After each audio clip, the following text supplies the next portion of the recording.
Capsule 61, Éphésiens 5, versets 1 et 2. Soyez donc les imitateurs de Dieu comme des enfants bien-aimés et marchez dans l'amour, de même que le Christ nous a aimés et s'est livré lui-même à Dieu pour nous en offrande et en sacrifice, comme un parfum de bonne odeur. Alors, j'ai terminé le chapitre précédent, le dernier verset du chapitre 4, dans la capsule précédente, en disant que Dieu nous demande de se pardonner réciproquement, comme lui nous a pardonné en Christ. Et j'ai dit que ça impliquait une grande responsabilité. Et ici, c'est attesté par le fait que ce verset commence en disant « Soyez donc ». Le « donc » fait référence à ce qui vient d'être dit et l'applique en disant « Soyez donc les imitateurs de Dieu ». Dieu vous a pardonné en Christ. Soyez donc les imitateurs de Dieu maintenant, comme des enfants bien-aimés. Alors, il va spécifier même ce que ça veut dire que de marcher à l'exemple de Dieu, d'être imitateur de Dieu en marchant dans l'amour à l'exemple de Christ qui s'est livré lui-même pour nous en sacrifice de bonne odeur à Dieu. Donc, la barre est haute, mais Dieu ne nous demanderait pas quelque chose à nous, ses enfants bien-aimés, qu'on ne serait pas capable de faire. Non, Dieu n'attend rien de moins de la part de ceux qu'il appelle et de qui il a fait ses enfants bien-aimés. Au chapitre 1, dans les versets 4, 5, 6, au tout début, on a vu que Dieu, même avant la fondation du monde, nous a prédestinés à être ses enfants d'adoption par Jésus-Christ pour célébrer sa gloire. Alors, Dieu sait quelle sorte de personne on est devenu en Jésus-Christ, en principe. C'est ce qui nous a été expliqué dans les premiers chapitres. Et maintenant, il nous en pratique en quoi consiste d'agir en conformité avec ce que nous sommes en tant qu'hommes nouveaux, femmes nouvelles. Dieu nous appelle à vivre conformément à ce qu'il a fait de nous en son Fils Jésus-Christ. L'appel que Paul adressait au chapitre 4, verset 1 en disant « Je vous exhorte à marcher d'une manière digne de l'appel qui vous a été adressé », c'est un appel à reproduire le caractère de la famille, c'est-à-dire de Dieu, de son Fils, de l'Esprit, parce qu'on est membre de cette famille maintenant par Jésus-Christ. Et noblesse oblige. Un enfant de lignée royale ne peut pas vivre comme n'importe qui, surtout pas dans la façon païenne, avec les vices que Paul a décrits dans les derniers versets du chapitre 4 qu'on a lu dans les capsules précédentes, tous les vices des versets 25 à 32, mais on doit vivre selon les vertus de ces mêmes versets 25 à 32 du chapitre 4. Donc, imiter Dieu et marcher dans l'amour, c'est deux affirmations parallèles dont une explique l'autre. Et justement, Paul avait prié au chapitre 3, verset 17, terminant la partie doctrinale avant d'entrer dans la partie pratique. Il priait que Christ habite dans vos cœurs par la foi et que vous soyez enracinés, fondés dans l'amour pour être capable de comprendre toutes les dimensions de l'amour, longueur, largeur, hauteur, profondeur, et avoir une révélation de cet amour pour le connaître, l'amour qui surpasse toute connaissance, mais qui demande une révélation. Paul a prié pour cela, et quelqu'un qui ne marche pas donc dans cet amour-là, qui ne veut pas marcher dans cet amour-là, qui s'y refuse, qui résiste, est en train de dire à Dieu, je ne veux rien savoir de ta manière de faire les choses. Moi, je veux faire les choses à ma manière. Pourtant, dans cette partie pratique, j'ai compté 8 fois où ce que le commandement de l'amour nous est redonné.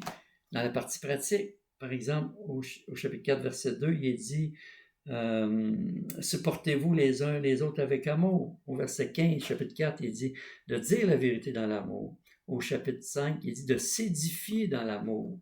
Au chapitre 5, verset 26, pardon. Ensuite, non, ça c'était le chapitre 4. Chapitre 4, verset 2, verset 15, verset 16. Au chapitre 5, le verset 2 dans lequel on est présentement, de marcher dans l'amour à l'exemple de Christ. Puis, au chapitre 5, 3 fois, il va être dit aux maris d'aimer leur femme. Verset 25, verset 28, verset 33. C'est dit aux maris d'aimer leur femme. Il faut croire qu'on en a besoin.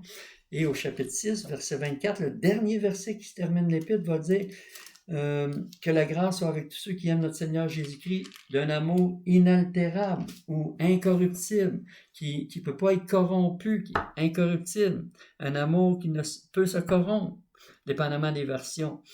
Donc, c'est important l'obéissance à ce commandement de l'amour, depuis qu'il soit dit que Christ s'est livré lui-même pour nous, à Dieu, comme un sacrifice de bonne odeur. Ça nous apprend plusieurs choses. Ça nous apprend premièrement que Christ a pris l'initiative, donc ça nous en renvoie la leçon aussi de prendre des initiatives, qui est une victime volontaire, donc de faire des actes volontaires qui nous coûtent quelque chose.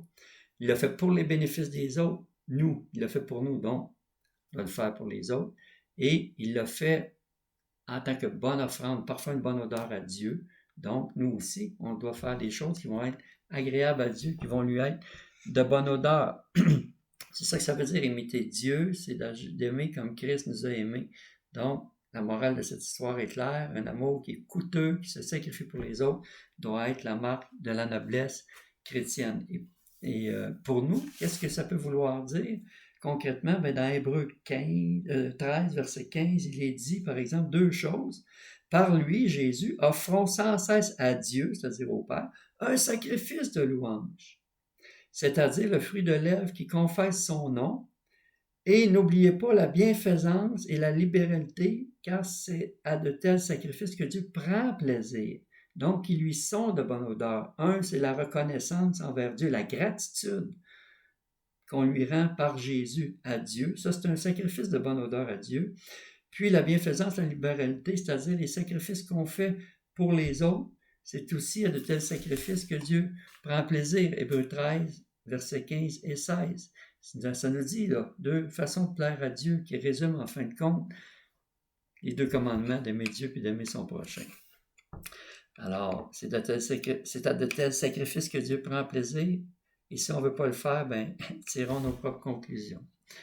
Les standards qui sont présentés dans tout le Nouveau Testament, et en particulier ici dans l'Épître aux Éphésiens, sont des standards qui sont tout à fait en opposition avec ceux du monde. Et Paul en a parlé au chapitre 2, il en a reparlé au chapitre 4 quand il disait de ne pas suivre la façon de vivre des païens qui vivent selon la vanité de leurs pensées, qui ont l'intelligence obscurcie, etc. Mais il a dit, vous, c'est pas comme ça que vous avez appris Christ.